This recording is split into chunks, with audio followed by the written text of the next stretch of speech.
बिस्मिल्लाहिर्रहमानिर्रहीम। अस्सलामुअलैकुम नाज़रीन, तमाम तारीफ़ ज़ात पाक की जिसने ये कायनात तख्लीक की और दरूद सलाम आखिर ज़मान नबी हज़रत मोहम्मद सल्लल्लाहु अलैहि वसल्लम की ज़ात पाक पर जिनकी वजह से ये कायनात तख्लीक की गई।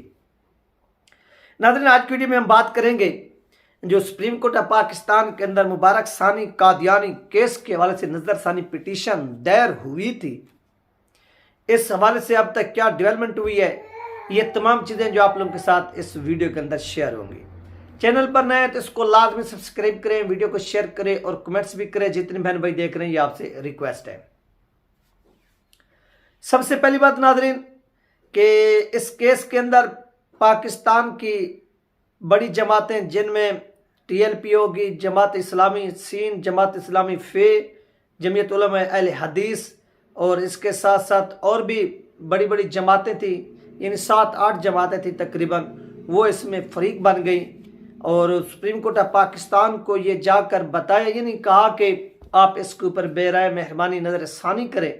ये जो डिसीजन है ये आइन से भी टकरा रहा है और पाकिस्तान के अंदर इस्लाम से भी टकरा रहा है, आप मेहरबानी करें। तो सुप्रीम कोर्ट ऑफ पाकिस्तान ने कहा कि चलो ठीक है, इस केस को हम 3 हफ्तों के लिए, यानी जब नज़रसानी की अपील दायर की गई 3 हफ्तों के लिए इसे डिले कर, यानी 3 हफ्तों के बाद जो है ना हम इसको सुनेंगे। अब 3 हफ्ते के बाद जो है ना इसके ऊपर समाअत होगी। सबसे अहम बात, सुप्रीम कोर्ट ऑफ पाकिस्तान एक गवर्नमेंट का इदारा है और इस गवर्नमेंट के इदारे में यानी एक इदारा डिसीजन दे रहा है, दूसरा इदारा इसका फरीक बन रहा है। फरीक कौन बन रहा है? पंजाब गवर्नमेंट। आप यहां से ही देख ले कि ये कितनी, ऐसे समझ लें कि एक यानी भाई दूसरे भाई के हक में बयान देगा या उसके खिलाफ देगा, या वो कौम के सामने अगर एक भाई फर्ज करें कहीं पर आप देखते हैं कि बड़ी बैठक होती है जहां पर ये फैसले होते हैं, कोई जिस तरह देहातों के अंदर बड़ी बड़ी जब ऐसे समझ लें कि इस तरह की बैठक होती है, फैसले हो रहे होते हैं, तो वहां पर क्या होता है, अगर एक भाई कोई जुर्म कर भी लेता है तो दूसरा भाई उसके लिए थोड़ा नरम गोशा रखता है, उसकी थोड़ी थोड़ी साइड लेता है, डंडे मारता है। एक भाई ने यानी एक गवर्नमेंट के इदारे ने ये डिसीजन दिया और दूसरा जो गवर्नमेंट का इदारा है पंजाब हुकूमत, वो उसका फरीक बन गया। तो आप यहां से खुद अंदाजा लगा लें कि वो डंडी मारेंगे या मेरिट की बुनियाद पर जाकर जो है ना वो अपने जो इसके यानी जो रिमार्क्स होंगे या डिबेट जो करेंगे मेरिट की बुनियाद पर करेंगे या डंडी मारेंगे। इससे आपको वाज़ेह तौर पर पता चल जाएगा कि एक भाई दूसरे भाई का जो है ना वो रख रखाव लाजमी जो है ना वो करेगा। अब इस सवाल से नाज़रीन आज यानी आज 3 वीक्स जो थे इस केस के वो कंप्लीट हो गए, यानी 3 वीक्स का टाइम दिया गया कि इस केस को हम दोबारा 3 वीक्स के बाद जो है ना वो सुनेंगे। अब नाज़रीन केस फिक्सिंग के हवाले से, यानी केस फिक्सिंग जो डेट होती है या केस जो फिक्स करवाना पड़ता है, इसके लिए क्या कुछ करना पड़ता है वो भी आपको मालूम है कि अगर चीफ जस्टिस काजी फैज ईसा साहब ने 3 वीक्स का टाइम दिया कि इसके बाद जो ना हम इस केस की दोबारा समाअत करेंगे, तो इस केस को फिक्स कराने के लिए किसकी जिम्मेदारी थी? दोबारा किसने सुप्रीम कोर्ट ऑफ पाकिस्तान में पेश होना था और ये कहना था कि आपने क्या करना है कि इस केस को जल्द से जल्द जो है ना काज लिस्ट, यानी काज लिस्ट में डालें, इसकी तारीख दें। जब वो काज लिस्ट की तारीख आती तो सबको पता चल जाता। अभी तक इस केस को काज लिस्ट में भी नहीं डाला गया, यानी अगर ये काज लिस्ट में आ जाता तो आज ही पता चल जाता कि फलां तारीख को इसके ऊपर जो है ना वो अगेन समाअत होगी, लेकिन ये चीज़ अभी तक नहीं हुई। और इसके साथ साथ नाज़रीन यहाँ पर जो जिम्मेदारी थी जिन वकला की, जो यानी फरीकैन है, जिसमें एक फरीक TLP हो गई और तमीर वहीद साहब JUI सीन, JUI फे और इसके साथ दीगर जो जमातें हैं और एंटी ब्लास्फेमी वाले जो वकील थे, उनकी भी जिम्मेदारी थी। तो उनके हवाले से भी सबसे पहले हम चलो उनके हवाले से बात कर लेते हैं कि वो PTV के ऊपर प्रोग्राम कर रहे थे।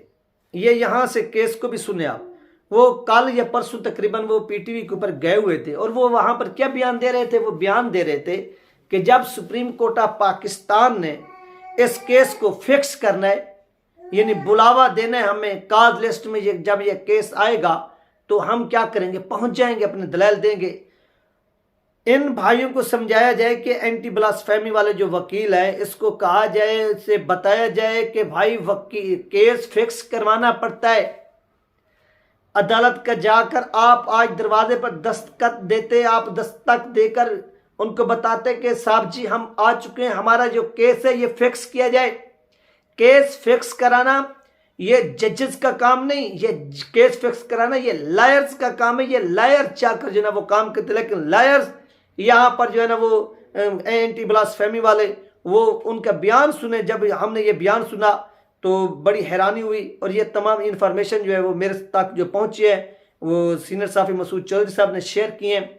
तो इसके ऊपर मैं वो आपके लोग के साथ जो है वो आगे शेयर कर रहा हूँ कि एंटी ब्लास्फेमी वाले जो लायर्स थे वो कहते हैं कि सुप्रीम कोर्ट ऑफ पाकिस्तान इसको जब फिक्स करेगा तो हम पहुंच जाएंगे। भाई supreme court of Pakistan fix नहीं करता, बल्कि वो फिक्सिंग की जो डेट होती है वो क्या करते हैं, ये आपका काम है।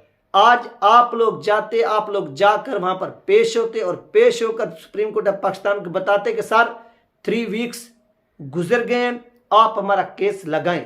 इसके साथ सुप्रीम कोर्ट ऑफ पाकिस्तान जो थी वो हुक्म देती और आपका जो केस था वो काज लिस्ट में आ जाता। जब काज लिस्ट में आता तो सबको तारीख का भी पता चल जाता कि फलां तारीख को इसके ऊपर दोबारा यानी अगेन समात होगी, लेकिन ऐसा ना हो सका।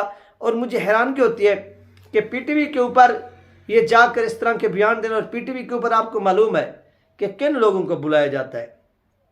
पीटीवी एक सरकारी इदारा है और इसमें ऐसे समझ लें कि गवर्नमेंट के मुलाजमीन काम करते हैं, और यहाँ पर ज़्यादातर आप देखें, ज़्यादातर क्या कि 99% ही हुकूमती इदारों की तारीफ होती है, हुकूमत की तारीफ होती है।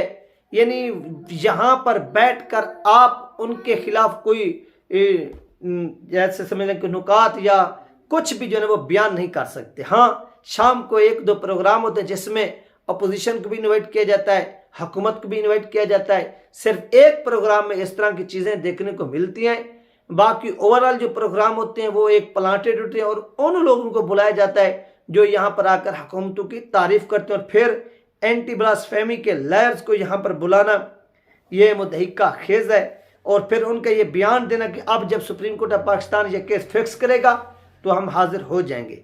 ये नाज़रीन इस केस की दोबारा यानी तारीख लगवाने के लिए, इसको फिक्स कराने के लिए ये काम है इन लायर्स का, इन जमातों का। जो जमातें वहाँ पर पहुँची थी उन्होंने पिटीशन दायर किया था, वो अपने अपने जो वकील हैं अगेन भेजें और वो सुप्रीम कोर्ट ऑफ पाकिस्तान का दरवाज़ा खटखटाएं और उनको बताएं कि सर आपने 3 वीक्स का टाइम दिया था वो कंप्लीट हो गया, लिहाजा हमारे केस की तारीख जो है ना वो अनाउंस की जाए, तारीख मुकर्रर की जाए।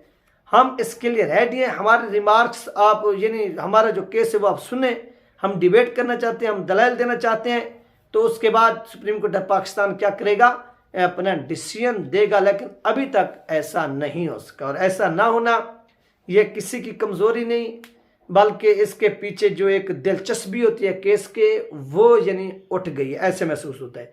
अगर दिलचस्पी होती या इस हवाले से तो आज लाजमी पेश होते। जो अभी तक की अपडेट सामने आ रही हैं कि इसमें वकील जो है ना अभी तक जो खबर है कि वो पेश यानी नहीं गए, कि कहने के लिए भी नहीं गए कि सर हमारा केस जो है ये फिक्स करे।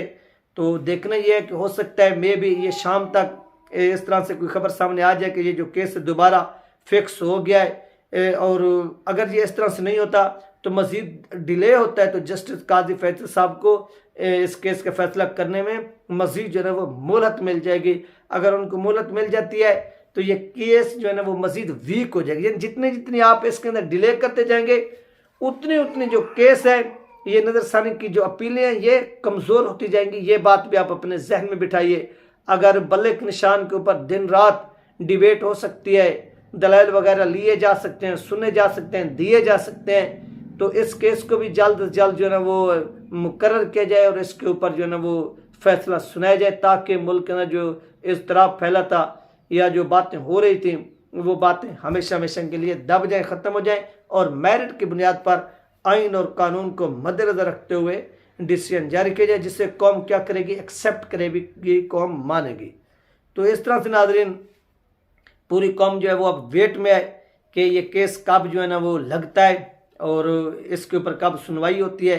ये जैसे तमाम चीज़ें सामने आएंगी, इंशाल्लाह आप लोगों के साथ शेयर होंगी।